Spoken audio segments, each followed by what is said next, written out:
Cumprimentamos a todos com a paz do Senhor Jesus. Hoje nós vamos, irmãos, estar estudando a lição de número 5, que tem como tema o servo e as multidões, 29 de janeiro de 2023. E nós estaremos fazendo aqui uma pequena introdução da lição. Evangelho de Marcos, capítulo 3, versículo 7 ao versículo 11, é o nosso texto de referência da lição.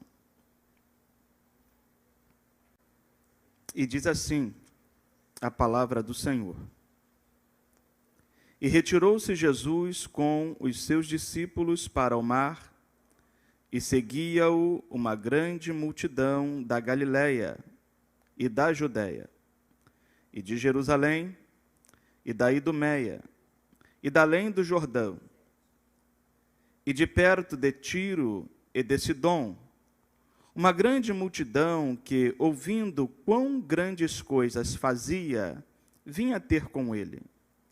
E ele disse aos seus discípulos que lhe tivessem sempre pronto um barquinho junto dele, por causa da multidão, para que o não apertasse, porque tinha curado a muitos de tal maneira que todos quantos tinham algum mal se arrojavam sobre ele para lhe tocarem, e os espíritos imundos, vendo-o, prostravam-se diante dele e clamavam, dizendo: Tu és o Filho de Deus. Meus irmãos, Igreja do Senhor, estamos reunidos mais uma vez em um domingo, que é o dia do Senhor, para aprendermos a palavra do Senhor na casa do Senhor. Este é um grande privilégio. E nesta introdução, eu quero vos fazer notar algumas coisas importantes que estão elencadas pelo autor na revista, neste capítulo. E na leitura complementar, nós encontramos ali algumas coisas muito interessantes, como a lição está tratando do ministério de Cristo como servo. Nós temos ali o servo e a multidão dos enfermos. Jesus é o servo que cura. Jesus é aquele que veio para nos dar saúde. Não somente a saúde espiritual, como também saúde física. Jesus, ele veio com um ministério curador. Ele mesmo, no início do seu ministério, leu o livro do profeta Isaías, quando disse dentro de uma sinagoga: hoje se cumpriu esta escritura diante de vossos olhos. E o texto que ele fazia referência era Isaías 61, quando diz: o Espírito do Senhor Jeová está sobre mim, porque ele me ungiu. E dentre as grandes obras que ele faria, ali está curar os enfermos. O servo e a multidão dos necessitados e famintos. Ele é o servo que tem compaixão e que alimenta. Nós somos, irmãos, tais pessoas, necessitados e famintos da palavra de Deus, da presença do Senhor. A Bíblia diz que nós devemos ser aqueles cujos são bem-aventurados, que são aqueles que têm fome e sede da justiça de Deus. Nós somos estas pessoas. O salmista disse certa vez: eu sou pobre e necessitado, contudo, o Senhor cuida de mim. Nós somos, irmãos, esta multidão, e ele é o servo que tem compaixão e que nos alimenta. A multidão estava com ele há 3 dias, sem comer e sem beber, apenas ansiosa por ouvir a sua palavra. E ele virou-se para os seus discípulos e disse: tenho compaixão da multidão, porque já há 3 dias não comem nem bebem.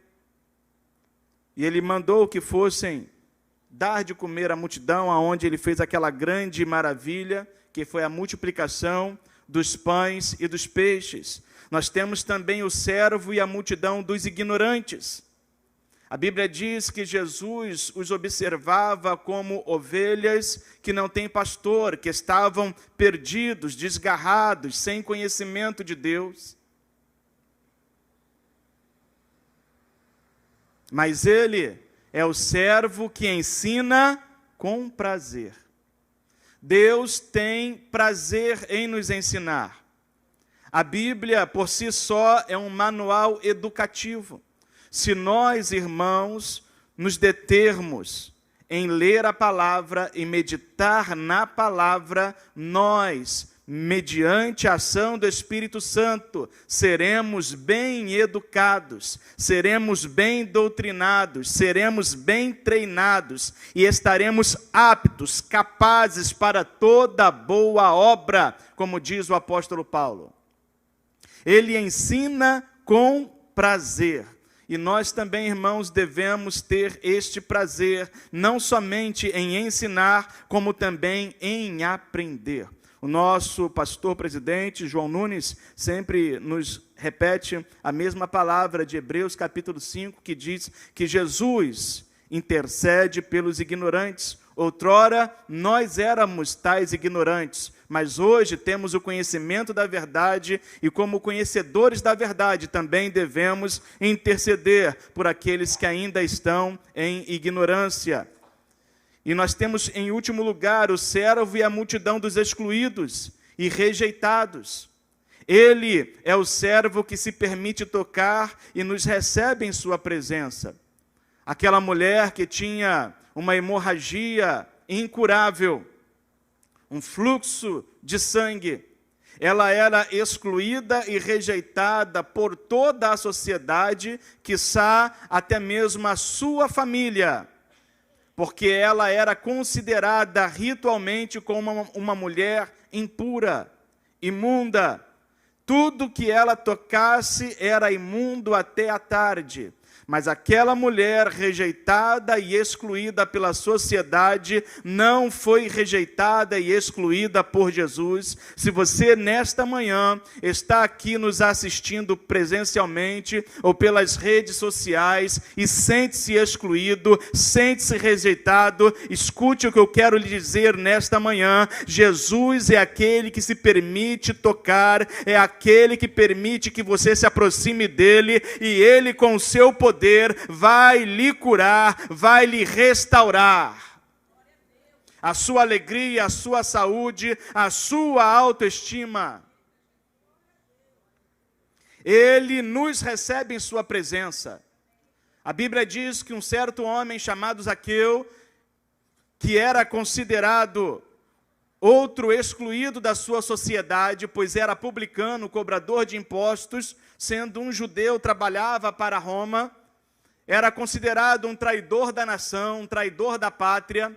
Este homem um dia quis ter com Jesus, como aquela mulher quis ter com Jesus, e a Bíblia diz que Jesus parou e olhou para Zaqueu e disse: hoje me convém pousar em tua casa. Ao que parece, lendo exteriormente o texto, parece que foi Zaqueu que recebeu Jesus, mas na verdade foi Jesus quem recebeu Zaqueu. E ele disse ao final de sua estadia na casa de Zaqueu: hoje veio salvação a esta casa, pois este também é filho de Abraão. Jesus e as multidões. As multidões são multidões de seguidores. E dentre os seguidores, dentre as multidões, nós temos 3 tipos de povos que seguem a Jesus. Entretanto, Jesus não quer apenas seguidores. Jesus quer discípulos. Na sua ascensão, quando ele estava para subir aos céus, ele determinou-lhes, aos discípulos, aquilo que nós conhecemos por grande comissão. E assim ele disse: ide por todo o mundo e fazei discípulos de todas as nações. Jesus não quer apenas seguidores, porque os seguidores, segundo o apóstolo João no capítulo 6, seguiam a Jesus numerosamente por causa dos pães que ele havia multiplicado. Seguidores seguem a Jesus por aquilo que ele pode apenas lhes dar. Discípulos seguem a Jesus por aquilo que ele é, por aquilo que ele representa. E nesta manhã, Deus está lhe chamando para você não ser apenas um seguidor, mas ser um discípulo. E dentre os privilégios de ser o discípulo de Jesus, eu quero comentar com vocês aqui apenas 5 privilégios nesta introdução. O primeiro privilégio de ser um discípulo de Jesus é que, sendo um discípulo de Jesus, nós podemos desfrutar de sua intimidade. Evangelho de Marcos, capítulo 3, versículo 14. E nomeou 12 para que estivessem com ele, e os mandasse a pregar. Jesus passou a noite em oração e chamou para si os que ele quis, e vieram a ele, e os nomeou para que estivessem com ele. Isto fala de viver uma vida próxima a ele, descobrir a sua intimidade, os seus segredos. O texto de Salmos 25, versículo 14, diz que a intimidade do Senhor é para os que lhe temem, e ele lhes fará saber a sua aliança. Esses homens foram chamados para desfrutar da intimidade do Senhor e conhecê-lo profundamente. O apóstolo João, no Evangelho, que leva o seu próprio nome, no capítulo 15, no versículo 15, nos diz, palavras de Jesus: já vos não chamarei servos, porque o servo não sabe o que faz o seu senhor, mas tenho-vos chamado amigos, porque tudo quanto ouvi de meu Pai vos tenho feito conhecer. Esses 12 homens não eram apenas seguidores, mas eram amigos de Jesus, porque eles estavam ouvindo as coisas secretas de Deus, da boca do próprio Filho de Deus. Você e eu podemos desfrutar desta amizade neste presente dia. Deus pode ser o seu amigo, como foi amigo de Abraão. Deus pode lhe confidenciar segredos. Isto não foi apenas para aqueles homens ou aquelas mulheres, isto está disponível para nós hoje. O segundo privilégio que nós podemos desfrutar é do poder e da autoridade de Jesus. Em Marcos capítulo 3, versículo 15, ele diz: e para que tivessem o poder de curar as enfermidades e expulsar os demônios. Em Lucas, capítulo 10, versículo 19, ele, após designar 70 discípulos para uma obra evangelizadora, ele disse: eis que eu vos dou poder para pisar de serpentes e escorpiões e toda obra do maligno, e nada vos fará dano algum. Mas somente recebe poder quem é discípulo de Jesus. Seguidores não recebem poder, mas discípulos são revestidos de poder. Haviam 500 homens e mulheres, por ocasião da ascensão de Jesus de Betânia. Mas, naqueles 10 dias que se passaram, até o cumprimento do dia de Pentecoste, cerca de 380 desses homens e mulheres se dispersaram, restando apenas 120, que estavam lá no cenáculo, orando, buscando ao Senhor. Quem sabe cantando: Senhor, manda já o seu poder. Senhor, manda já o seu poder e batiza a cada um. E a Bíblia diz que de repente veio do céu um som como de um vento veemente e impetuoso que encheu toda a casa. E eles foram batizados com o Espírito Santo e com fogo, de maneira que se viu sobre a cabeça deles línguas repartidas como que de fogo, e eles falavam conforme o Espírito Santo lhes concedia que falassem. E foram todos cheios do Espírito Santo. Só que estava ali os discípulos do Senhor Jesus. Ainda em Mateus capítulo 10, versículo 1, quando Jesus chama os 12 para serem apóstolos, a Bíblia diz que ele deu poder, deu autoridade aos apóstolos. Há duas palavras, na verdade há 5, mas há duas palavras muito conhecidas dentre os cristãos para a definição deste poder que Deus nos dá. Uma é dunamis e a outra é exousia. E enquanto dunamis é um poder, uma energia que é comparada a uma espécie de dinamite, algo em ação, explodindo, derrubando, exousia é o poder, é a autoridade delegada, investida, como se você fosse um representante.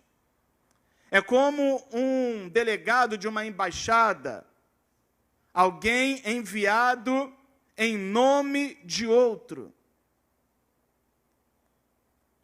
Você nesta manhã pode receber de Deus poder e autoridade para curar enfermidades e expulsar demônios, pois nós estamos ainda em uma igreja pentecostal que crê na contemporaneidade dos dons. Os dons não cessaram, o poder não cessou, o azeite não cessou, Deus continua o mesmo, Ele é o mesmo ontem, hoje e o será para sempre.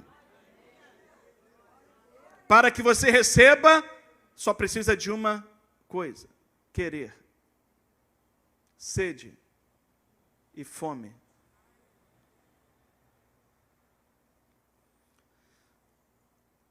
Terceiro privilégio é que nós podemos desfrutar de sua missão.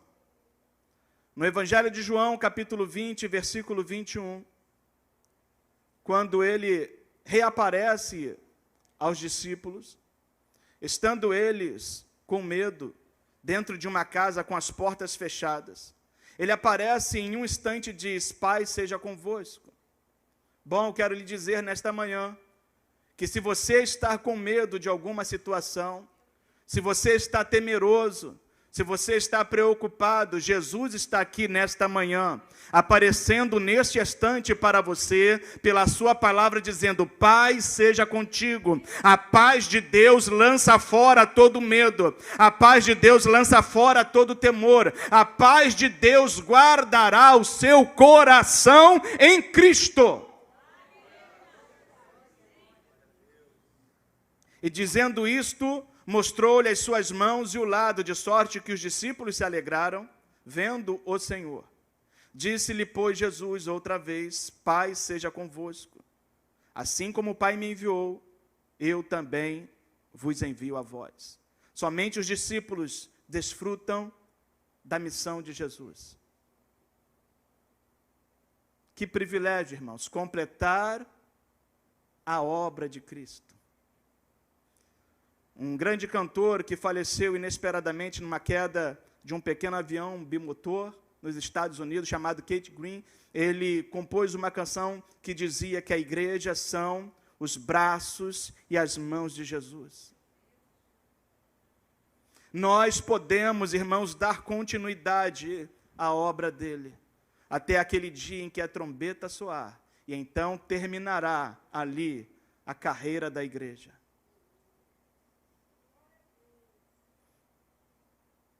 Mas muitos não querem desfrutar desta missão, porque desfrutar da missão de Jesus é o quinto privilégio, é desfrutar de seu sofrimento. 2 Timóteo capítulo 2, versículo 11.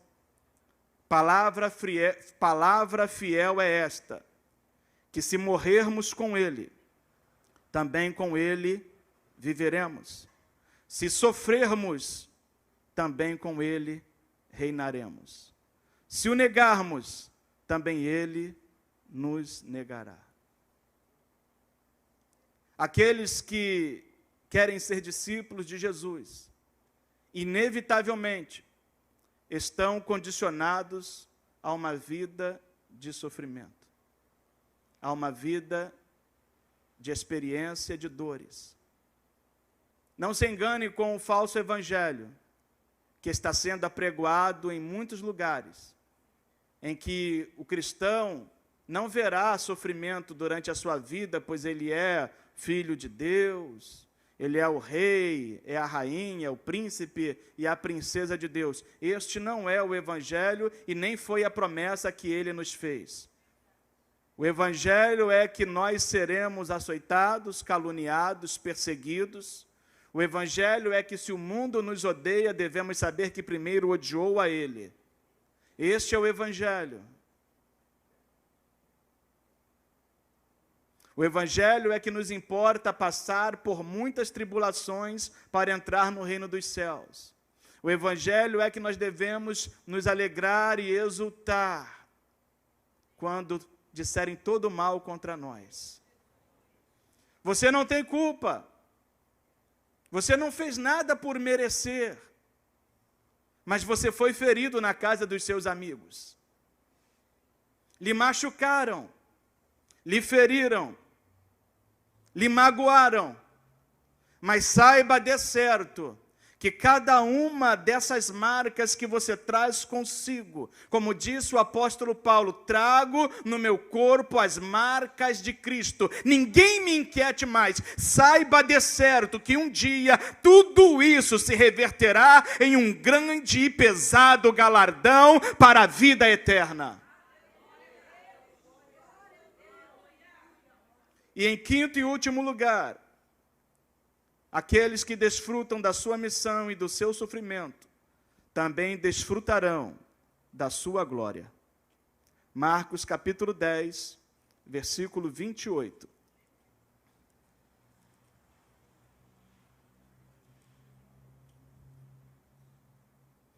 E Pedro começou a dizer-lhe, eis que nós tudo deixamos e te seguimos. E Jesus respondendo disse, em verdade vos digo, que ninguém há que tenha deixado casa, ou irmãos, ou irmãs, ou pai ou mãe, ou mulher ou filhos, ou campos, por amor de mim e do Evangelho, que não receba 100 vezes tanto, já neste tempo, em casas, irmãos e irmãs, e mães e filhos, e campos com perseguições, e no século futuro, a vida eterna. Se você é um destes tais que tem renunciado a tudo e a todos por amor a Jesus e ao Evangelho, levante sua mão, glorifique a Deus e saiba que Deus estará lhe recompensando 100 vezes mais. Que Deus nos abençoe em nome de Jesus.